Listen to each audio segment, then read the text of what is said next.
Hello বন্ধুরা, আমার ঘরের গল্পে তোমাদের সবাইকে স্বাগত। আজকে আমি তোমাদের শেখাবো লাল লাল করে চিকেনের ঝোল। প্রথমেই দেখলে যে আমি চিকেনগুলো ধুয়ে নিয়েছি, তার ভেতরে কি করব, তার ভেতরে পেঁয়াজ কুচো করে নিয়েছি আর টমেটো নিয়ে নিয়েছি। তার ভেতরে আমি দিয়ে দেবো লবণ, স্বাদ মতো লবণ দিতে হবে। চলো, লবণ দেওয়ার পর দেখি এবার কি দেব। লবণ দিয়ে দিয়েছি, এবার আমি এর ভেতরে দিয়ে দেব হলুদ গুঁড়ো। চলো, আমি হলুদ গুঁড়োটাও দিয়ে দিয়েছি।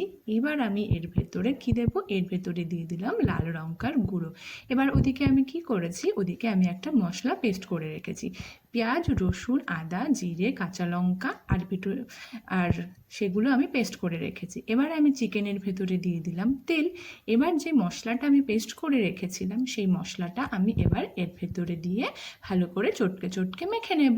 চলো, দেখতেই পাচ্ছ আমার মশলা পেস্টটা হয়ে গেছে। সবসময় মনে রাখবে, মশলা পেস্ট করার সময় না একেবারে বেশি জল দেবে না, যদি জল লাগে অল্প অল্প করে জল দিয়ে পেস্ট করবে। এবার আমার চিকেনটা ভালো করে মাখা হয়ে গেছে, দেখতেই পাচ্ছ চিকেনটা আমি কত সুন্দর মধ্যে মধ্যে এটা আমি চিকেনটা মাখিয়ে নিচ্ছি। চিকেনটা মাখনা না খুব ইম্পর্টেন্ট, চিকেনটা ভালো করে মেখে রাখলে রান্নাটাও ভালো টেস্ট হয়। চলো এবার রান্নাটা করি। আর এদিকে আমি আলু ডুমো ডুমো করে কেটে নিয়েছি। যেহেতু আমি ঝোল বানাবো তাই আমি আলুটা একটু বেশি নিয়েছি। এবার কি করব, এবার আমি কড়াইটা গরম হতে বসিয়ে দিয়েছি। কড়াইটা গরম হলে তার ভেতরে আমি দিয়ে দিলাম তেল। এবার যখন তেলটাও গরম হয়ে গেল, তেলের ভেতরে আমি একটু দিয়ে দিলাম লবণ। এবার কি করব, যে আলুগুলো আমি ডুমো ডুমো করে কেটে রেখেছিলাম সেইগুলো আমি দিয়ে দেব। তার উপর একটু দিয়ে দেবো সামান্য হলুদ। হলুদ দিলে কি হবে, আলুর কালারটা ভালো আসবে। এবার আমি কি করলাম, আলুটা লাল লাল করে ভেজে নিলাম। এবার ওই তেলের মধ্যেই আমি দিয়ে দিলাম গোটা তেজপাতা ফোড়ন, তার ভেতর দিয়ে দিলাম গোটা গরম মশলা ফোড়ন, আর দিয়ে দেব সামান্য একটু গোটা জিরে ফোড়ন। চলো, আমার ফোড়নগুলো দেওয়া হয়ে গেছে। ফোড়নগুলো সামান্য একটু ভাজা হলে এবার আমি কি করব, এইবার আমি চিকেনটা দিয়ে দেব কড়াইয়ের ভেতরে। প্রথমে চিকেন কষার জন্য কিন্তু আমি চিকেনে একদম জল দেব না, যেহেতু আমি এর ভেতরে পেঁয়াজ কুচি করে দিয়েছি আর টমেটো কুচি করে দিয়েছি।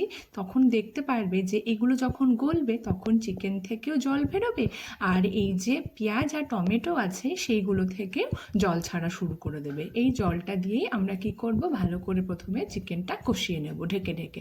চলো, আমার চিকেনটা একটু নাড়া হয়ে গেছে, এবার আমি এটা ঢাকা দেব। তখন আমরা ঢাকনা খুললাম, তখন দেখলাম সত্যি তো অনেকটা জল গলে গেছে।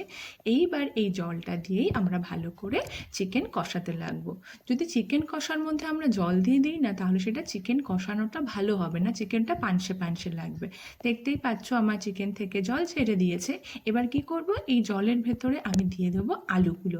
আলুগুলো দিয়েই আমি কি করব, আলুগুলো দিয়ে আমি ভালো করে আরেকটু কষিয়ে নেব। এবার আমি আঁচটা কিন্তু হাই ফ্লেমেই রাখবো। দেখতেই পাচ্ছ আমার আঁচটা হাই ফ্লেমে আছে, আর আমি আলুগুলো দিয়েছি। আলুগুলো দিয়ে কি করেছি দেখো, ঝোলটা অনেকটাই শুকিয়ে গেছে।